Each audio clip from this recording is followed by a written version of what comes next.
Hello, everyone, and welcome to Marketing and Community 101. Over the next 35 to 40 minutes, we're going to dive into the basics of marketing and community building. Not just the theory, but actionable strategies that I've used to help our games reach thousands of players and build a thriving community. But before I jump in, I have one question for everyone in the audience. How many amazing projects or worlds or whatever it is have you seen that deserve way more attention than they got? That is precisely what we're here to fix. But first, let me introduce myself. I go by Tushi online. I'm from Italy, and I wear quite a few hats in the gaming industry. I'm a marketing and community manager. I have worked for Placeholder Gameworks, the indie studio behind Death and Taxes, a Grim Reaper simulator, essentially, and more recently, Craft, a fantasy merchant simulator. I'm also a graphic designer, doing everything from social media assets to cover thumbnails. Outside of work, I volunteer for Furality as a chat moderator and for Clubstream. However, just so we're clear, everything that I'm going to be sharing today comes from personal experience. This isn't officially endorsed by any company or by Furality. I'm also not going to give you textbook theories. I'm here just to share what actually worked and what failed, sometimes spectacularly. And I'm here to tell you the difference so that you can make them fit on your use case. So we're going to cover 5 key areas: market research and planning, covering how to understand your audience and create a strategy that works; marketing outreach, where I'll share proven tactics for getting discovered, including real case studies with numbers. We'll dive into community management and how to turn casual users into passionate advocates. And I'll give you some practical tips with some quick actions that you can take immediately. Finally, we'll have a Q&A session where you can ask me more specific questions. But first, I would like to ask you something. What is marketing really for? How many of you think that it's actually about making money? Because that's what most people think. But in reality, making money is only a result of a good marketing campaign. While in reality, marketing is about getting discovered. Think about it this way. You create the most incredible avatar base, the most beautiful shader pack with the most engaging VR world. But if nobody knows it exists, does it really matter? Marketing in of itself isn't about manipulation or pushing products that people don't want. It's about connecting the right people with solutions that they actually need. Let's begin by making a marketing plan. Now, it isn't some complicated long document. It's a map in a space where most creators are walking blind. Think of your marketing plan as a living, evolving roadmap, not just a one-time checklist, but a dynamic document that grows with your project and help you stop guessing and start acting with intention. It should answer 4 critical questions. What are your goals? Getting more users is vague and unmeasurable. Instead, aim for something like reach 1,000 Discord members by the end of the month, or get 50 email subscribers from our demo sign-up page. These give you something to aim at, and more importantly, something you can track. Second, who is your target audience? Don't just say gamers or VR chat users. That's not enough. I want to know their age range, where they hang out online, what kind of content they like, what memes they repost, etc. Third, where will you reach them? What platforms actually matter to your audience? Don't waste time posting on platforms where no one is listening. Marketing isn't about being everywhere. It's about being where it matters. Fourth, how will you measure success? What metrics actually tell you if your efforts are working? Is it sales, click-through rates, wish discount, community engagement? Don't wait until the end to look back and wonder. Now,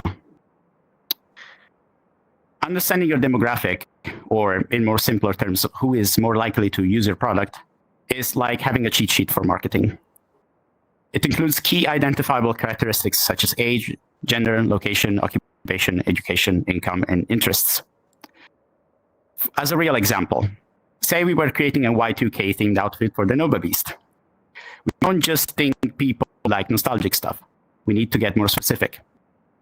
For example, we primarily target male millennials who were born between the 1980s and the 1990s, who actually lived through Y2K, primarily in the US and Europe, where Y2K culture was strongest. This specificity means we could reference more specific Y2K elements, like dial-up internet sounds, flip phones, etc. The response will be much stronger because we're causing an emotional reaction. Once you've identified your target demographic, your next step is to identify the problems that they're facing, and not just surface level problems. I'm talking about real needs, pain points, and emotional blockers that your audience experiences. Say a new avatar base drops, super well polished, well rigged, and immediately popular overnight. Thousands of people grab it. But then what happens? They're stuck with what comes with the default.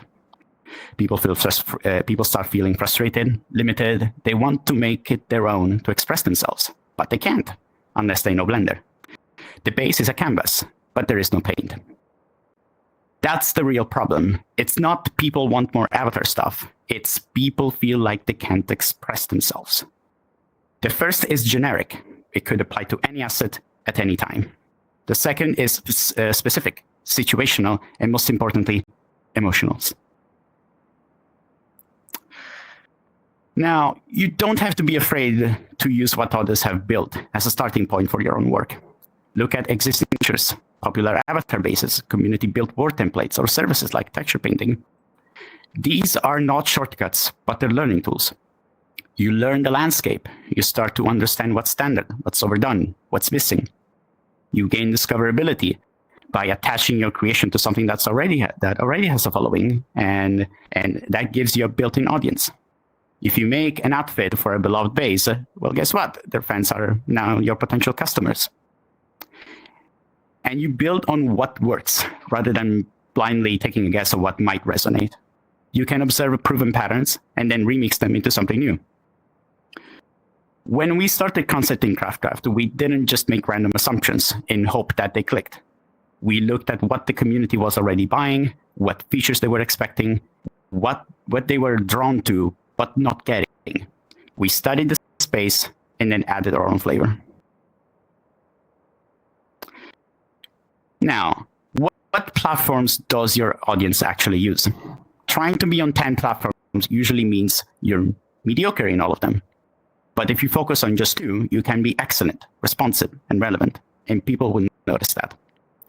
Now, the right platforms may vary by niche, although some might overlap. For VR chat creators, often Discord and Twitter. For indie games, it might be YouTube and TikTok, which are great for trailers and devlogs, and Reddit for more in-depth discussions.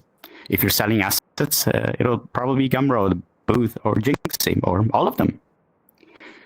Don't guess, research. Look at similar creators.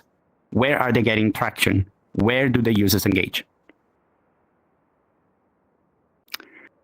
Now, let's take a moment to talk about the most useful tool in your marketing toolkit, a calendar.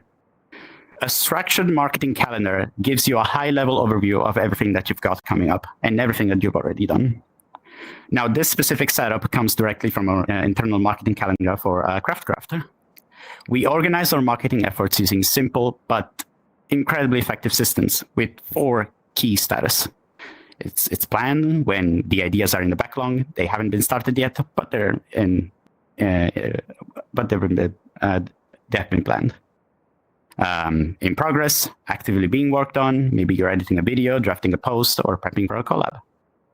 Schedule, the work is finished but hasn't gone live yet. Maybe a tweet is scheduled or a trailer is in queue for a reveal date. And done. The task is done, posted, shared, hopefully performing well. Your calendar will become your accountability. It shows gaps in your content. It keeps you aligned and understand your plans around events, releases, and seasonal trends. However, something to keep in mind is that plans will change, and that's perfectly fine. Your calendar is not set in stone. If something flops, shift it. Your users aren't vibing with a certain type of post, try a new format. Your marketing calendar should grow with your project.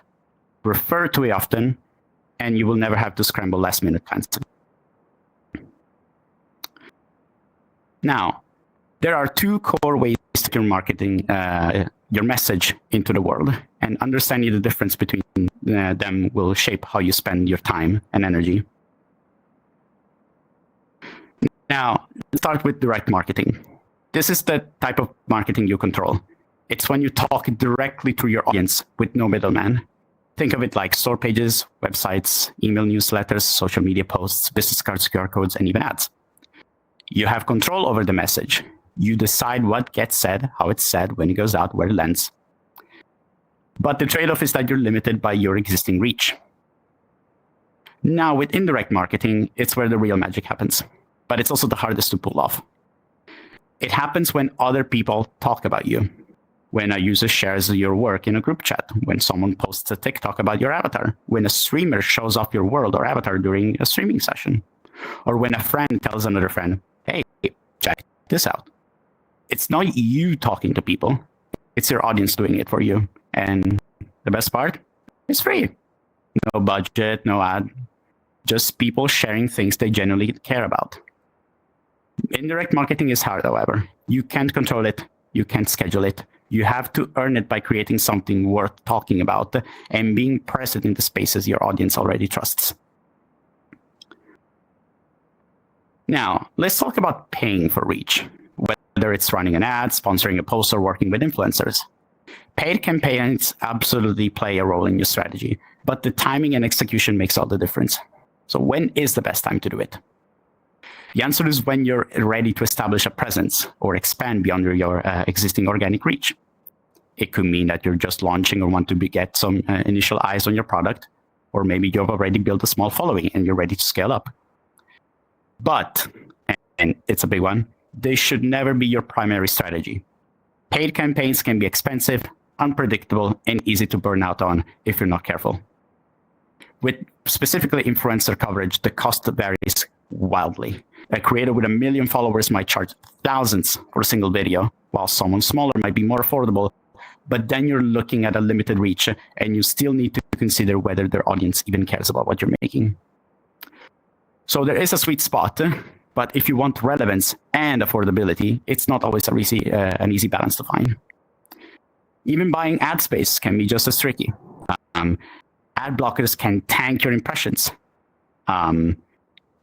Mobile and desktop layouts can totally change how your ad looks or whether it gets noticed at all. Sometimes a beautifully crafted ad just disappears into the noise because of poor timing or bad placement. Foreshadowing for a section later on. Organic growth beats marketing campaigns almost every single time, especially if you're an indie creator, small team, or someone working with a limited budget. Organic marketing is built on trust. People trust their friends always more than they trust your ads.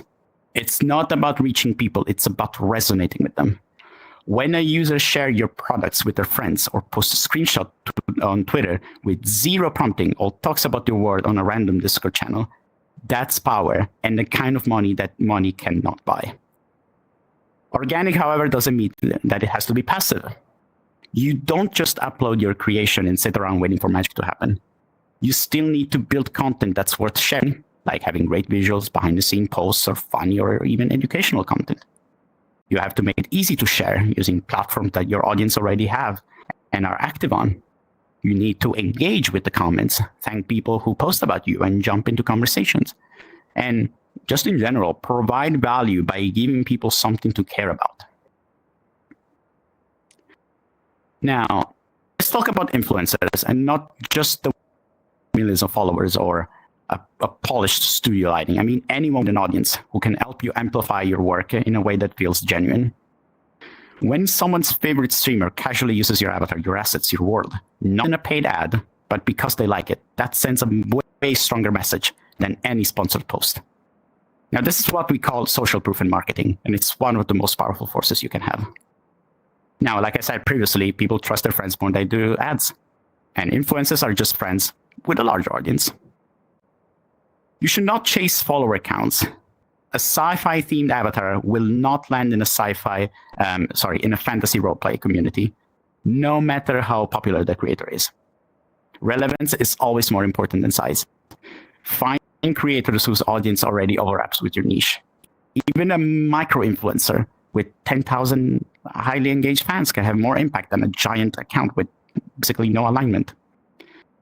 If you're making a VR chat world, an avatar, or an asset, give it to them and let them experience it. If they like it, they'll want to use it. If they love it, they will show it off.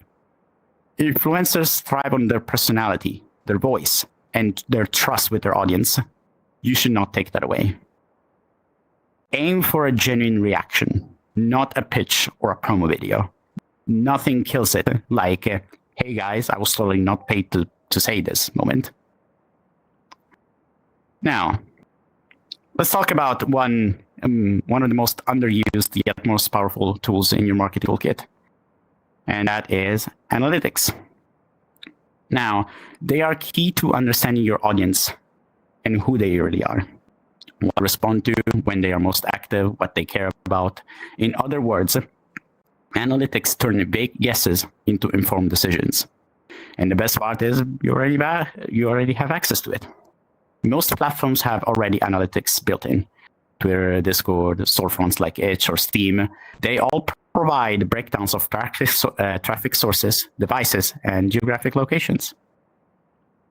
Let's say that your analytics showed your most engaged users are in Europe, and they're active between 6 p.m. and 10 p.m. Greenwich Mean Time. Great. That's when you schedule your trailer to drop, your announcement tweets, your server events, not at 3 a.m. Take your data in action. And then there's A/B testing, which is basically a fancy term for try multiple things and see what sticks. Can't decide between two thumbnail designs? Test them both. You don't have to guess what might work. Let your audience tell you. Now, in Craft, we found that ads that showed character customization consistently got more clicks than scenic or UI-focused shots. That one insight shaped our entire strategy, from future ads to our store page, and how we even cut our release trailer. It's not magic, it's acting on data. Now, let's get into some real numbers. When we were promoting Craft, we knew that our audience leaned heavily into furry and fantasy themed. So instead of throwing money into generic ad platforms like Facebook or Google, we instead aimed for a more targeted approach. We ran a campaign on Furfinity, the largest online furry art board. In total, we spent $75 on ad placement for 1 month. And in the first 7 days, we got approximately 1.2 million impressions and around 850 visits to our store page. That's not bad. But let's take a moment to calculate our return on investment threshold. Now, our game is priced at 16 euros. If we sold just 7 copies, we'd break even and even make a tiny bit of profit. 16 times 7, 112 around. Subtract 30% of platform fees, about 78 euros minus ad cost of 66 euros, around 12 euros in profit. That means we would only need a conversion rate of 0.2%, less than 1% of the visitors that need to purchase the game in order for this campaign to be worth it. And here's where it gets really interesting. We ran 3 separate ads during this time, and each performed very differently. Now, this one took the most time to create. 2 days of design, polish, animation. It was made to highlight more than one specific feature of the game. It looked great.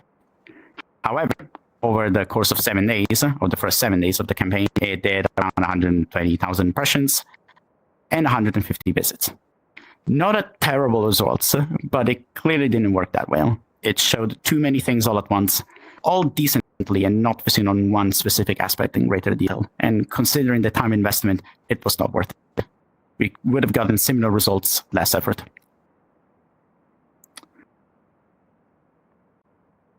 Now, this was a much simpler ad. Clean layout, bold colors, animated contrast elements, attention. Anything else at such a tiny resolution would not have been worth it. It took just under 2 hours to produce. The results around 500,000 impressions, 300 visits. It was the best performer per hour effort, clean, efficient, effective. But it did not highlight any specific quality or feature of the game. With the third ad, however, that's when we really leaned into what our analytics told us. That our users love the character customization, especially anything to do with the moth species. So we built an ad that focused entirely on that. It took about 4 hours to make, including recording footage, feedback loop between me and my boss, polishing, and it got around 500,000 impressions and 380 visits. This ad had the highest click-through rate of all three, and more importantly, it validated our assumption that highlighting character customization and species-specific feature was a winning strategy. You should not only track what you spent, track what you got back and how much effort it took. An ad that takes 2 hours and gets decent results might not be valuable than one that takes 2 days and slightly better ones. The more you test, the more you learn. You can apply this to trailers, store pages, thumbnails, you name it. Don't just put money into ads. Refine your message, test variations, and lean into what actually performs. Now, what actually happened when everything went live? This is the real world impact of our outreach and advertising efforts using graphs from our Craft store page over the course of 1 month. And thanks to I had to blank out some of the raw numbers, but the shape of the data is what really matters here. At the start of the graph, you'll see a baseline traffic that we had with no major outreach or paid ads running. Typical for a game with a presence, but no active push behind it. A few visits, but nothing consistent, nothing scalable. Then we hit our first major milestone. We began directly connecting with people, reaching out to streamers and creators, talking in community servers, replying on socials, posting sneak peeks. This was not paid. It was all human-driven engagement. The traffic went up, not a spike, but a steady upward slope. That is organic reach doing its thing. It's slow and it's stable. And then comes the second marker when the Furfinity ads went live. While there's a clear boost in traffic, it's not some massive natural spike, but instead the ad campaigns amplified the momentum that we already had. It worked because we already built a base of interest. The ads didn't start from zero. They stood on what we already built.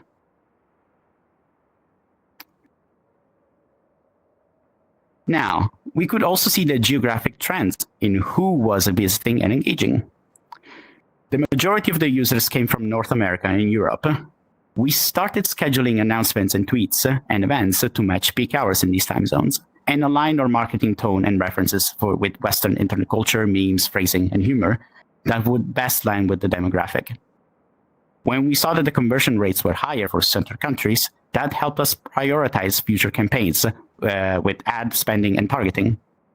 It showed us where our audience really was, what time they were active, and which regions actually turned out into a purchase. So while impressions and click-through rates are important, context is everything. While your traffic comes from shapes, when you speak, how you speak, and what you focus on next matters. Now, let's talk about having a store presence and how to communicate what it is that you're offering more effectively. First impressions matter. Online, they happen quick, milliseconds fast. The moment someone scrolls past your tweet, sees your thumbnail, or hovers over your store page, that's when the decision is made. So you ask yourself, what am I showing? Is it eye-catching enough to stop someone? It doesn't have to be loud or flashy or over-designed, but it needs to make people curious. It needs to visually communicate value, something beautiful, strange, funny, stylish, or even unexpected. Your visuals are your hook, whether it's a bold piece of key art, a thumbnail with strong composition, a short GIF of your product doing something cool. Whatever it is, it should make someone stop and go, what was that? Color contrast helps, motion helps, clean layout. But above all, what helps is intent. Designing your visuals to not just look good, but to grab the attention and communicate instantly. Be captivating. Your thumbnail is your digital storefront window. It's often the very first thing that people see before they even know what your product is.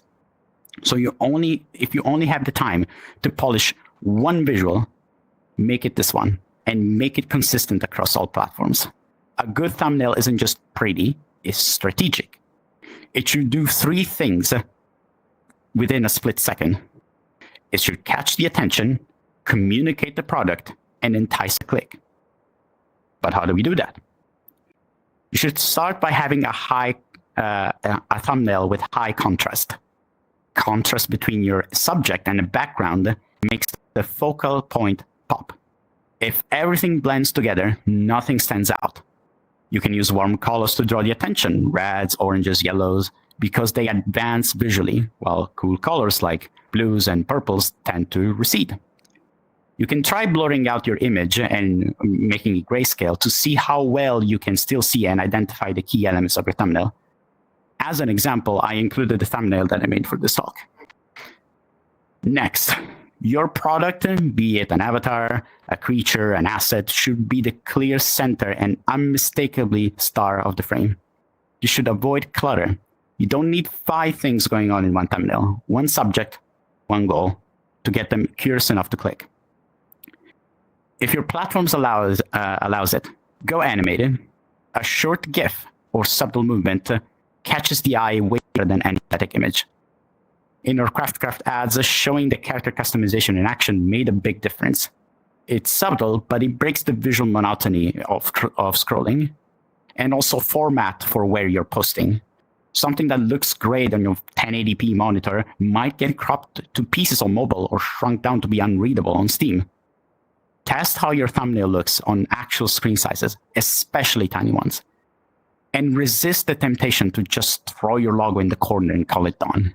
Logos are great, but not when they dominate that tiny little square and leave no visual clarity. Don't just make a nice looking thumbnail, make one that demands your attention. Now, you should also think of your store page as your digital storefront window. This is your chance to sell your product to the user. Sometimes your only one. If someone lands on your page and it's cluttered, confusing, unappealing, you lost them. They're gone. No second chances. So how do you make that one chance count? First of all, you should polish your visuals. Make one that grabs the attention, fits the aesthetic, and clearly shows what you're offering. This isn't just a pretty picture. It's your handshake, your billboard, and you need to make it count. Next, you need to get straight into the point. What are you offering? What does it do? Is it a world, an avatar base, a tool, a texture? Don't make people dig through a paragraph to figure it out. Be immediate. Be obvious. Let your visuals do the heavy lifting. You can also use GIFs or short clips and maybe even a walkthrough video to demonstrate your product's value without needing a deep scroll through the store page. A pro tip is also to include a call to action. A call to action is asking the viewer to do one thing. Well, wishlisting your game, leaving a review, joining your Discord. But please only do one at a time. Users get overwhelmed and take none of those actions just to do everything. Now, some of the most common mistakes I see again and again is having walls of text. Nobody likes to read. Long descriptions specifically. Keep it snappy. Use bullet points or bold text or key features to highlight them. And also, if your thumbnail or layout breaks on smaller screens like on mobile or a tablet, you're losing a good chunk of your audience already. Your store page needs to communicate clearly, look great, load fast on every device. So try also to be mindful of the size of your images. When it's done right, your store page not only describes your product, it also sells it.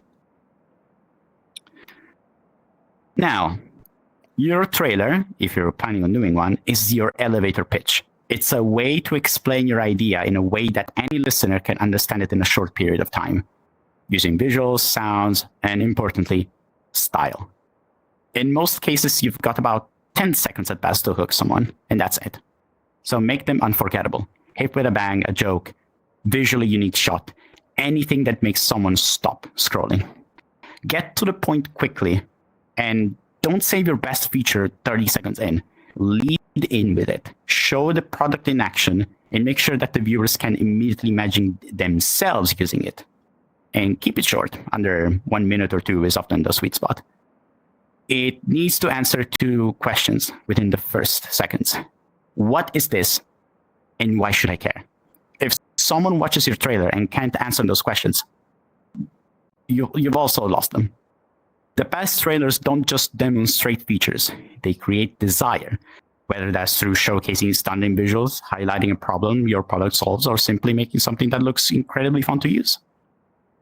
Taking Audience Anarchy, for example, it has punchy editing, genuine player energy, quick context, and that immediate "this looks fun" feeling within seconds. You don't need to understand the mechanics or read the description.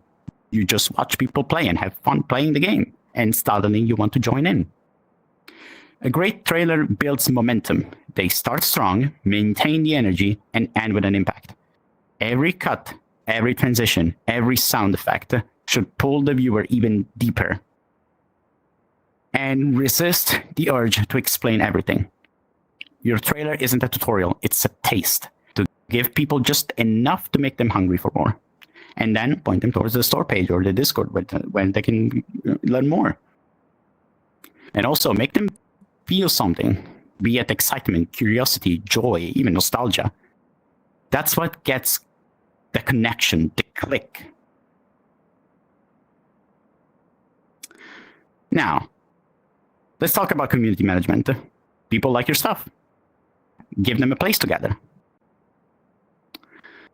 A Discord server is a space where people hang out and share content. That means it needs to be active, welcoming, and most importantly, organized.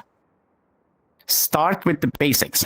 Announce important updates, new releases, patches, behind-the-scenes contents, but you should not stop there, ideally. Try hosting events, even small ones that might seem insignificant, like weekly community meetups where they can just chat, or a giveaway to get users excited. You should actively encourage members to create and contribute by replying and engaging with their work. You make it clear that their contributions are not just important, but essential to the community.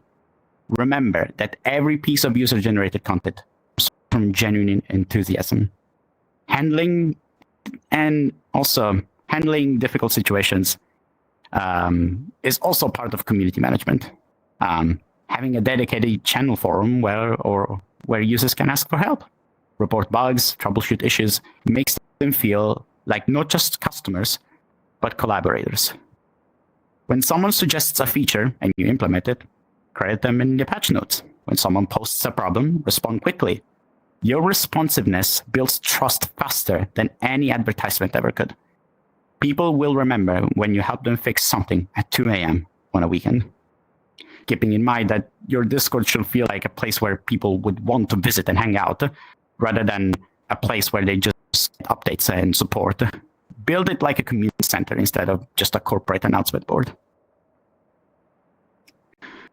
Now, each platform has, let's dive a bit into social medias and how I approach them. Each platform has its own purpose and audience. Understanding the difference and the way the algorithm works is vital to making your content succeed.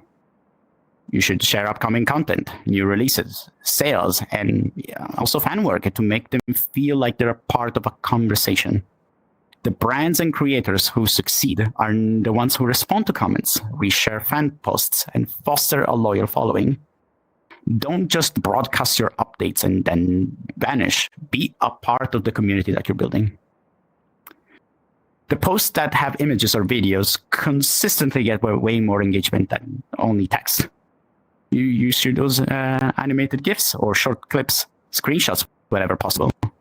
If you're working within 3D content, especially avatars or like animation, make it move. Our eyes are naturally drawn to motion, and that movement will stop people mid-scroll. Also adding one or two targeted hashtags works better than having a wall of them. Do your research and see what your audience actually follows. For example, tags like hashtag VRChat or hashtag IndieDev can help surface your work to the right people. Now, marketing is not a sprint.